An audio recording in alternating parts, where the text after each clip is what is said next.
देखो कौन आया, देखो देखो कौन आया, आजादवासी जिंदाबाद, जिंदाबाद जिंदाबाद, आजादवासी जिंदाबाद, जिंदाबाद जिंदाबाद, साहब जिंदाबाद, जिंदाबाद जिंदाबाद, माजी साहब जिंदाबाद, जिंदाबाद जिंदाबाद, आजादवासी जिंदाबाद, जिंदाबाद जिंदाबाद, देखो देखो कौन आया, देखो जिंदाबाद, जिंदाबाद जिंदाबाद, ये पार्टी जिंदाबाद, जिंदाबाद जिंदाबाद, देखो देखो कौन आया, देखो देखो कौन आया, देखो अस्सलामु अलैकुम व रहमतुल्लाहि व बरकातुहू।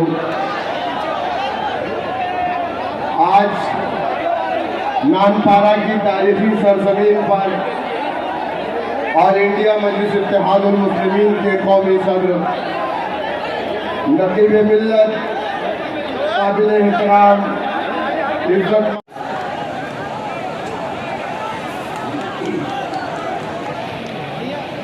भैया भैया हट जाइए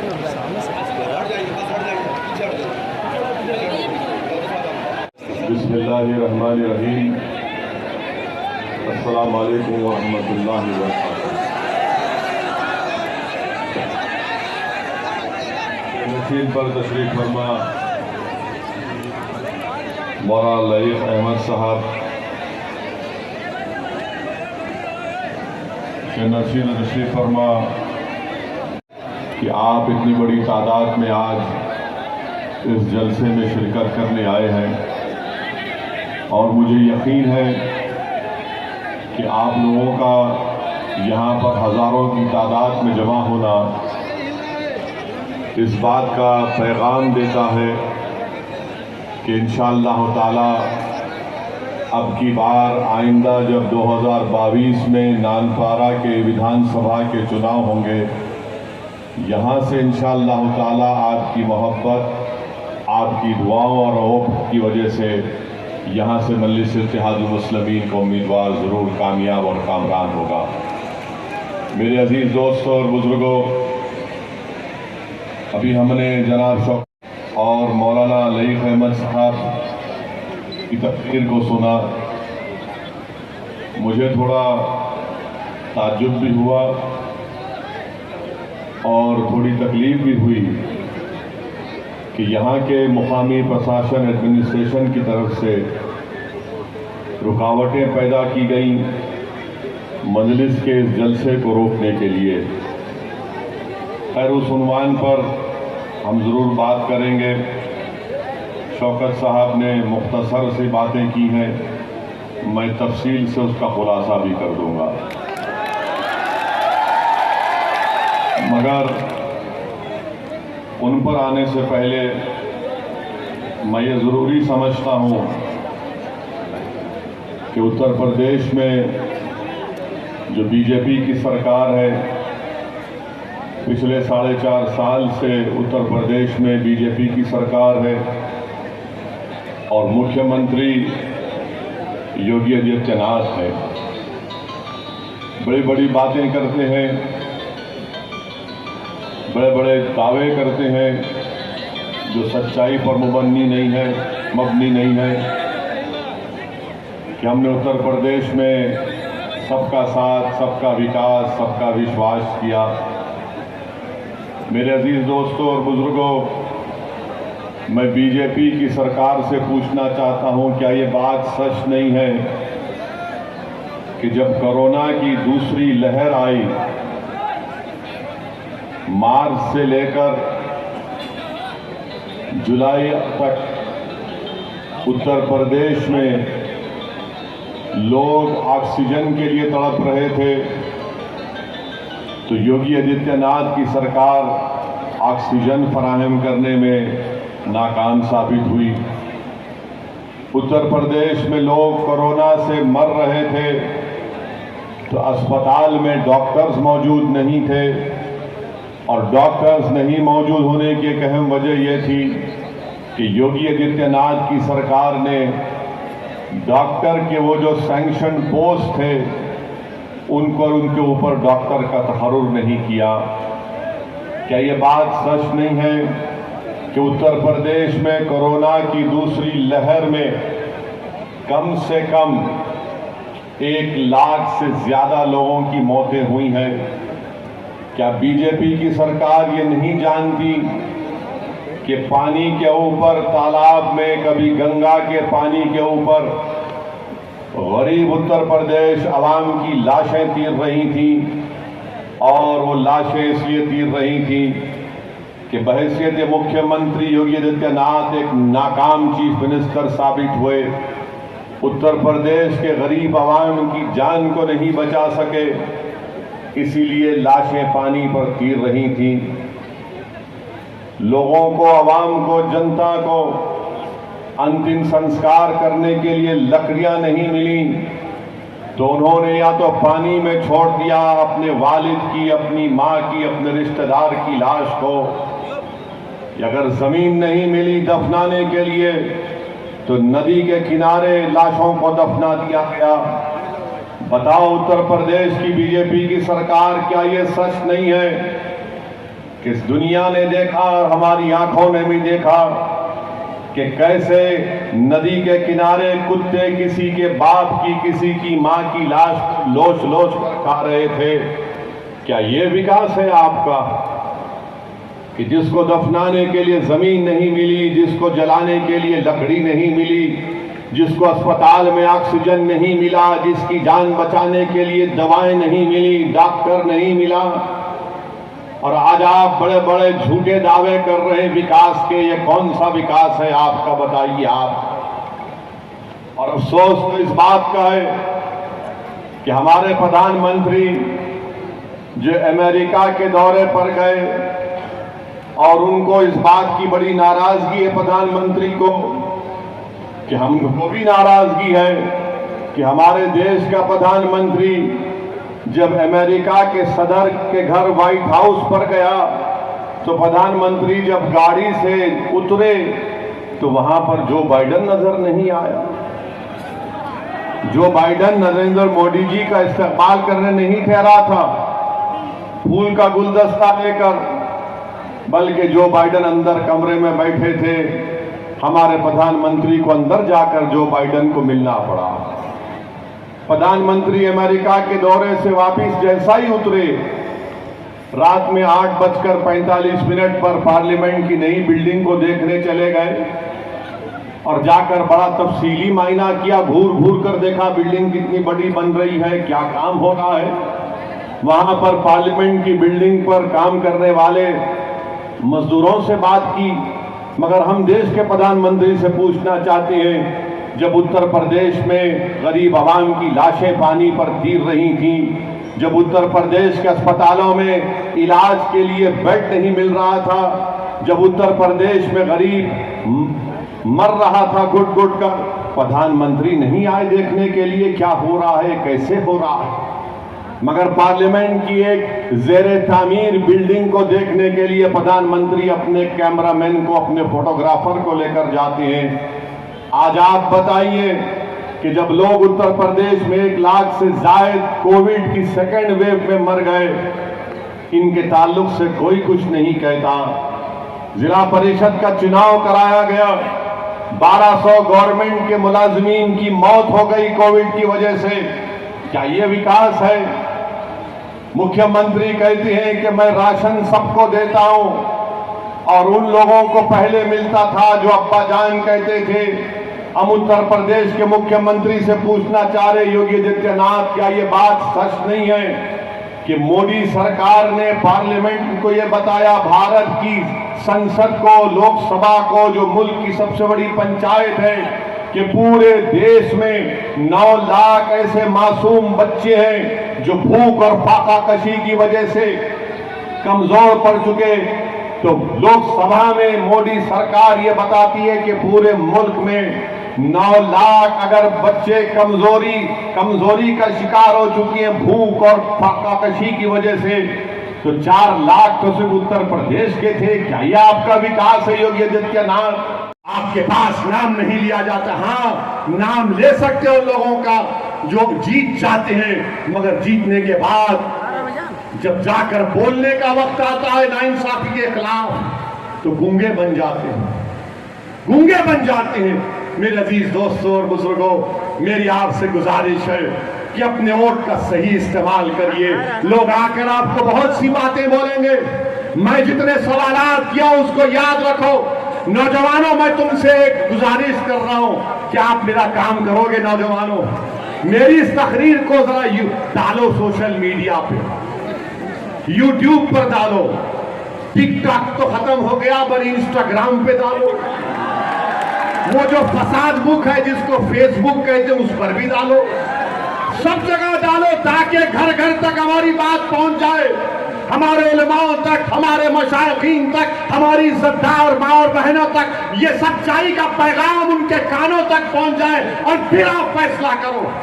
अगर मेरे अल्फाज में एक भी सच्चाई है तो उस पर अमल करो। खुदा के आपको अपनी क़यादत को बनाना है, आपको अपने सफों से नेता को बनाना है। कब तक आप इन तमाम को वोट दिए मगर आपको क्या मिला बताइए मुझे। पार्लियामेंट में हम बोलते हैं, उत्तर प्रदेश में हम आए हैं तो बोलते हैं अगर ओवैसी के 10-15 जीत जाएंगे तो क्या होगा। हमको किसी ने पूछा, एक समाजवादी के और बीएसपी के नेता ने पूछा कि यार ओवैसी एक बात बताओ, अगर उत्तर प्रदेश में तुम्हारे 15-20 जीत गए तो क्या होगा, क्या कर लोगे तुम, क्या तुम सरकार बनाओगे, क्या तुम सत्ता में आओगे। तो हमने कहा सुनो, तुम्हारे सवाल का 2 जवाब हम देते हैं। पहला जवाब यह है कि जब हम बिहार में इलेक्शन लड़ रहे थे, सीमांचल में इलेक्शन लड़ रहे थे, तो ये सेकुलर से पार्टी जो अपने आप को सेकुलर कहते, सेकुलर नहीं है, लोग फिरका परस्त हैं, ये अपने आप को सेकुलर दिखाते हैं मगर अंदर आरएसएस की चड्डी पहनकर अपने आप को सेकुलर कहते हैं लोग। अब तो आरएसएस भी 90 साल के बाद पैंट पहनना शुरू कर दिया। सॉरी, आप पैंट पहन रहे। तो मेरे अजीज दोस्तों, हमने कहा कि जब सीमांचल बिहार में इलेक्शन लड़ रहे थे, यही लोग ने, मीडिया के लोग जाकर सीमांचल की हमारी एक माँ से पूछे कि बताओ माँ, इस विधानसभा के बिहार के चुनाव में तुम किसको वोट दोगे। तो उस हमारी बहादुर माँ ने कहा कि वो जो गोल टोपी सर पर है, जिस चेहरे पे दाढ़ी, उसको वोट देंगे। तो उस रिपोर्टर ने पूछा कौन सा, कौन, सबके सर पे गोल टोपी है, दाढ़ी है। बोले वो लंबा सर का जो है ना, जो हैदराबाद से है, उसको वोट देंगे। उस रिपोर्टर को ताज्जुब हुआ, उसने पूछा क्यों वोट दोगे माँ उसको। तो उसने कहा उसको सत्ता से लालच नहीं है, वो लड़ने वाला है, उसको सत्ता से मोहब्बत नहीं है, वो लड़ना चाहता है, इसलिए लड़ने वाले को वोट दें। तो हमको सत्ता से मतलब नहीं है। बहुत बन गए मंत्री, क्या काम किए ये मंत्री बताओ। ये तो बंदरों की तरह एक पेड़ से एक पेड़ कूदते रहे, बढ़ के गरीबों की मदद नहीं कर सके। हमको ना संतरी बनना है ना मंत्री बनना है, हमको नेता बनना है, लीडरशिप को पैदा करना है। हमने कहा कि तुम्हारा सवाल था कि अगर 15-20 जीत जाएंगे तो क्या होगा। हमने कहा आप देखते ना लोकसभा में हम कितने एमपी हैं, बताओ कितने। तो कहा कि 2 है। मिला 2 500 पे भारी है नहीं है, वो खामोश हो गए। बोले जब हमारा भाषण पार्लियामेंट में होता है 5 मिनट का, 6 मिनट का होता है, तो बीजेपी और सपा तमाम लोग सेंट्रल हॉल से भाग के आते, अरे ये ओवैसी क्या बोलेगा, सुनते हैं, भाग के आके सुनते हैं हमको। सब खड़े, हम खड़े होते ही शुरू हो जाते, ये नारा कभी हो नारा। मगर बीजेपी के 300 सांसद के सामने ये अल्लाह का करम है, सदका है मेरे नबी करीम सल्लल्लाहु अलैहि वसल्लम का। तुम्हारी दुआएं हैं कि सदस्कीर ओवैसी की ज़बान से जो लफ्ज़ निकलता है, अल्लाह उसमें तासीर देता है, अल्लाह ताकत देता है और 300 के ऐवान को मिला के रख देता है। मेरे अजीज दोस्तों, बुजुर्गों, अगर आपकी जमात के उम्मीदवार 15-20 जीत कर जाएंगे तो उत्तर प्रदेश की विधानसभा में रोज आवाज आएगी नानपारा तक। लखनऊ की विधानसभा में जो पुकारेगा तुम्हारा विधायक कि नानपारा में तरक्की होनी चाहिए, तो उसकी पुकार, उसकी चीख, उसकी तड़प की आवाज तुमको नानपारा में सुनाई देगी। मैं आपको इस बात का वादा करता हूं, इंशाअल्लाह होता है। ये लीडर हमको पैदा करना है। ऐसे नहीं चाहिए, नहीं अखिलेश क्या बोलेंगे, बहन जी क्या बोलेगी। हम पार्लियामेंट में कई इनके सांसदों को बोले तुम बोलो ना, बोले नहीं नहीं नहीं। एक को तो हम लिख कर दिए, अच्छा लिख के देते हैं, बोल दो। वो देखकर बोला कि यार अब हम जब बोलेंगे तो बोलेंगे, तू तो ओवैसी के अल्फाज बयान कर रहा है, बोलते भी नहीं है। ना कोई हरकत करते हैं, हमेशा बोलते सेक्युलरिज्म सेक्युलरिज्म। ये क्या सेक्युलरिज्म, कहाँ का सेक्युलरिज्म है? जो भारत के संविधान में सेक्युलरिज्म है उसको मानता हूं और जिंदगी भर मानता रहूंगा, मगर जो सियासी सेक्युलरिज्म है मैं अपनी जूती पर रखता हूं उसको। जो सियासी सेक्युलरिज्म है वो धोखे का है, वो फरेब का सेक्युलरिज्म है, उसमें कोई दम नहीं, कोई दम नहीं है। आप बताइए, कानपुर में एक मंसूरी बिरादरी का शख्स अपनी 10 साल की बच्ची के साथ जा रहा है और धर्म कि उसने अपना मजहब तब्दीली के बारे में बात की तो उसको पीटा जा रहा है। सोचो थोड़ी देर के लिए नानपारा के गयूर नौजवानों कि तुम बाप हो, बट तुम्हारी बेटी तुमसे लपेट कर रो रही है कि मेरे अब्बा को मत मारो, मेरे अब्बा को मत मारो, तो पुलिस की मौजूदगी में उस बच्ची के सामने उसके बाप को पीटा गया। बताओ क्या है फिर ये? क्या मेरी पेट में औलाद नहीं है? क्या मुझे तकलीफ नहीं होती उन नजारों को देखकर कि मैं इतना बेबस हो चुका हूं कि अपनी बेटी के सामने मुझे जलील और रुस्वा किया जा रहा है? कब उठोगे आप बताओ? ये करवट लेने का वक्त है, याद रखो। मैं यहां पर अपने लिए नहीं आया हूं, मैं आपके लिए आया हूं कि आप अपनी क़यादत को बनाओ, अपने विधायक को बनाओ, ताकि वो विधानसभा में जाकर लड़े। वो बच्ची जो 10 साल की हमारी बहन की बेटी है, क्या सोचती होगी जब बड़ी होगी? क्या सोचती होगी कि दुनिया में कोई नहीं था जो मेरे बाप को बचाने आया, कोई नहीं था उसको बचाने, उसको मारा गया, पीटा गया। ये सबका साथ सबका विकास की सरकार। मेरे अजीज दोस्तों और बुजुर्गों, मैं आपको हिम्मत और हौसला दिलाने के लिए कह रहा हूं, डर पैदा करने के लिए नहीं कह रहा हूं, उम्मीद पैदा करने के लिए कह रहा हूं। उम्मीद को पैदा करो मेरे अजीजों, मेरी इज्जतदार मां और बहनों। अल्लाह ने तुम्हारे को बेटा दिया है, यकीनन वो तुम्हारा बेटा है, मगर वो कौम का भी बेटा है। अल्लाह ने तुमको बेटियां दी है, यकीनन वो तुम्हारी बेटी है, वो हमारी बहन भी है, मगर वो हमारा सासा भी, हमारी इज्जत भी है। मेरे अजीज दोस्तों और बुजुर्गों, डरने और घबराने की जरूरत नहीं है। ये हम पर इल्जाम लगते हैं, हमको कोई परवाह नहीं है, हम इल्जामों की परवाह नहीं करते। हमको सिर्फ एक बात जो हमको हमेशा तंग करती है कि जब हम मर जाएंगे तो हमको हमारे अमाल का हिसाब अल्लाह के पास देना पड़ेगा। हमको वही फिक्र रहती है, वही डर रहता है। हम कोई नेक आदमी नहीं है, हम गुनाहगार हैं, हम आपसे कह रहे हैं। ये तो अल्लाह का करम है कि अल्लाह ने हमारे गुनाहों को तुम्हारे आंखों से पोशीदा रखा, मगर हमको ये फिक्र रहती है कि अल्लाह ने हमको इज्जत दी, मुकाम दिया, दौलत दी, बोलने की सलाहियत दी, अल्लाह ने हमको तमाम नेमतों से नवाजा। अगर हम उसका इस्तेमाल नहीं करेंगे मजलूम अवाम के लिए, चाहे वो मुसलमान हो या ना हो, इंसाफ के लिए इस्तेमाल करेंगे तो मरने के बाद हम तमाम को अल्लाह के पास जमा किया जाएगा। तो मेरी जबान, मेरा हाथ, मेरा दिमाग, मेरी आंखें, मेरा पैर अल्लाह के सामने गवाही दे। हम किसी से नहीं डरते, अगर मौत लिखी है तो मौत होगी इंशाअल्लाह ताला, मगर याद रखो जब तक अल्लाह हमको जिंदा रखेगा, जब तक अल्लाह हमको जिंदा रखेगा, हम अपनी माँ को मायूस नहीं करेंगे, हम अपनी माँ को कभी शर्मिंदा होने नहीं देंगे। हम हिम्मत और हौसले के साथ, भारत का संविधान हमको इस बात की इजाजत देता है कि सीना तान कर अपने मसले को बयान करें। अम्बेडकर का बनाया हुआ, बाबा साहब का बनाया हुआ संविधान हमको कहता है कि अपने हक के लिए लड़ो, और हम अपने हक के लिए लड़ रहे हैं। और लोग ये कहते हैं कि मुसलमानों को मिलकर रहना, रे मिलकर ही तो रह रहे हैं। कहां गए हम लोग? हम तो तुमको ही वोट देते आए थे ना, तुमने हमारे वोट का क्या इस्तेमाल किया? मेरे अजीज दोस्तों और बुजुर्गों, मेरी आपसे अपील है कि आने वाले चुनाव में अपने एक एक वोट का सही इस्तेमाल करिए। और योगी आदित्यनाथ बाबा जो है ना, बाबा ख्वाब देख रहे हैं, बाबा जो है ना ख्वाब देख रहे हैं कि मैं अब आइंदा 24 में भारत का प्रधानमंत्री बनने का ख्वाब बाबा देख रहे हैं।